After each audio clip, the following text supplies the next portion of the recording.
Hi everyone. In this video we will examine one of the rarest moments in history. What really happened in the Suez Canal? Why are some speculating this was a psyop? Part of the ongoing hybrid war between China and the US? Was it an act to undermine the sea trade to highlight the development of China's Silk Road? Let's find out.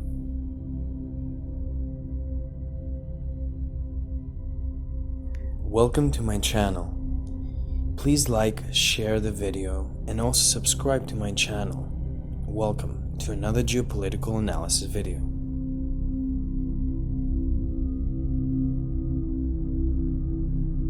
In the last few days, we experienced one of the rarest moments in history where an accident occurred near the closure of the Suez Canal. The huge merchant ship Ever Given, at just the right time to have a decisive impact on historical events, got stuck to block what has been used for hundreds of years and never had any similar accident in the past. While Evergreen has already passed several times before, it has been assessed that 400 plus ships temporarily had to wait until this ship could go on to its destination. The incident has already caused a semi-paralysis in the global maritime communications network, costing hundreds of millions of dollars in damage and delays. The Ever Given episode showed how fragile the marine communications network can be, and this accidental incident happened at a time when the US, under its new president, is displaying a geopolitical pettiness, choosing to launch a new Cold War, attacking both Russia and China. Consequently, through an irrational against-all policy, US continues to respectfully push the two great Eurasian powers into each other's arms, making their geopolitical coupling almost inevitable. In this way, a geopolitical complex is created, which, if it evolves, will be the first hyperpower in the history of mankind, with enormous magnitudes. Two of the US top strategic threats have gotten closer within the scope of the new Silk Roads, the leading 21st century project of economic integration across Eurasia. Iran and China have quietly drafted a sweeping economic and security partnership that would clear the way for 400 billion of Chinese investments in energy and infrastructure, undercutting the US efforts to isolate the Iranian government because of its nuclear and military ambitions. This development comes at a time when the world's economic center is moving rapidly to the east, while the gap in efficiency in managing the coronavirus between the East and the West and the events at the Capitol in Washington have dealt a huge blow to Western prestige. Tehran has signed a huge package of agreements with Beijing for the next 25 years, which essentially includes Iran in the Eurasian Russia-China system. Thus, the Moscow-Beijing axis is formed into a transformation of Moscow, Beijing, and Tehran triangle, enclosing the countries of Central Asia and creating a very large geopolitical mass in Eurasia, the gravity of which threatens to tow the whole Asian region. So while all this is happening, the accident in Suez reminds us how sensitive and vulnerable the sea routes in the Eurasian region are. Consequently, it demonstrates at the appropriate time the need for the creation of the new Silk Road, the BRI, Belt and Road Initiative, that is. The network of arteries that will change human geography within Eurasia and allow those countries to communicate without being dependent on maritime communications, which are both sensitive and controlled by the US Navy power, which has stifled China's sea presence. But let's go back to the Suez Canal incident. After examining the Belt Road Initiative and Eurasian Cluster, do you really believe this was a mere accident? It would make sense to undermine the Suez Canal, one of the largest sea trade routes in the world, and also a competitive route to the BRI initiative. We know Turkey and Egypt's relationship has become hostile after Turkey has continuously transported jihadist groups in Libya threatening Egypt's stability and supporting the Muslim Brotherhood, something President of Egypt has been quite vocal about. Furthermore, Turkey has become the Trojan horse of China, as its relationship with Russia has many confrontations and its fallout with the US is apparent. Its isolation from the multi-billion-dollar developments and projects in the East Mediterranean has directed her focus with her relationship with China. Adil Karaizmailoğlu, Turkish Minister of Transportation and Infrastructure, officially stated in a Turkish newspaper about the Suez Canal incident. He said that the most suitable route that can be an alternative to the Far East European transportation on the Suez Canal is the east-west axis starting from our country to the Caucasus region, from the Caspian Sea surpassing Turkmenistan and Kazakhstan. Following Medium Asia and reaching China is a Trans-Caspian Middle Corridor, he said. That is why Turkey spreads so much in Georgia and Azerbaijan. It explains it as their purpose to position themselves for the Chinese infrastructure of the new Silk Roads is quite profitable and geostrategic. Historically, the Silk Route was one of the reasons the Byzantine Empire was the strongest and wealthiest in the world at that time. With this effort, Turkey seeks to increase its presence in the Eurasian continent. You see, there are far too many strong players in the region that would benefit from the Suez Canal closure. Several other reasons why the Evergreen ship has been under suspicion is due to the increasing coalition of green energy giants against the petroleum dynasties that are competing on a separate level altogether. Green energy proponents have constantly pushed the idea of how harmful petroleum is, and although green energy is not as widely efficient as natural gas or oil, some of those centuries-old crime families are hopelessly addicted to the petroleum revenues, while others are hardcore greenies who want to transition the planet to a hydrocarbon fuel-free paradigm.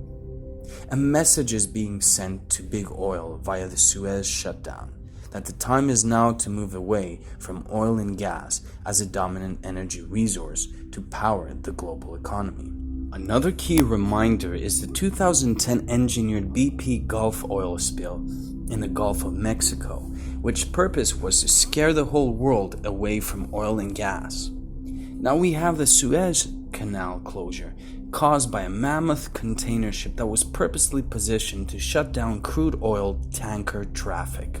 Just as the Gulf of Mexico oil spill, notice how long the media had strung this riveting drama out throughout spring in an effort to undermine and question the whole big oil enterprise as a means of corralling every nation into the pen of Green New Deal compliance. Yes, petroleum products will eventually prove to be the bane to human existence, but the only way to transition to real, not fake technocrats' green energy is with the freely given consent and uncoerced cooperation of the world community of nations, not by the despotic technocracy. The fabrication of calamities and false flag operations is not new and certainly is part and parcel of global politics where large profits are at stake in the changing of our society. Closing down the Suez goes a long way toward accomplishing that goal, as nothing else could do so quickly. There are other aims behind this obvious sabotage of the world's primary shipping lane in the Middle East as follows. Surprise, surprise. OPEC countries are rejoicing as this entails larger oil spikes, which leads to huge profits for oil exporting companies. Another pattern of strengthening the polarization of fossil fuels and the green energy industry. There's a specific reason why the enormous cargo ship has the following plastered on its right side: Evergreen. A PR that takes to stampede countries large and small into a Green New Deal perception. Another key point to make note of that evergreen comment is that, as if on cue, and after profoundly insulting both President Putin and President Xi, Biden suspiciously invites him to a climate summit right after the evergreen ship is grounded in the Suez. The president told reporters that he hasn't directly invited Putin or Xi, but said the leaders know they're invited to the summit, an event the US is hosting to advance global efforts to reduce climate-changing fossil fuel emissions. The Suez shutdown is merely another black operation, in my opinion, that will facilitate a major piece of the reset, although there's likely to be some serious unintended consequences. Large ships have been passing through the Suez Canal for over 100 years without any major incident. Then all of a sudden, in the postmodern age of so much advanced technology and sophisticated know-how, a container ship somehow gets stuck and it sits there for days before anyone makes a meaningful attempt to liberate it.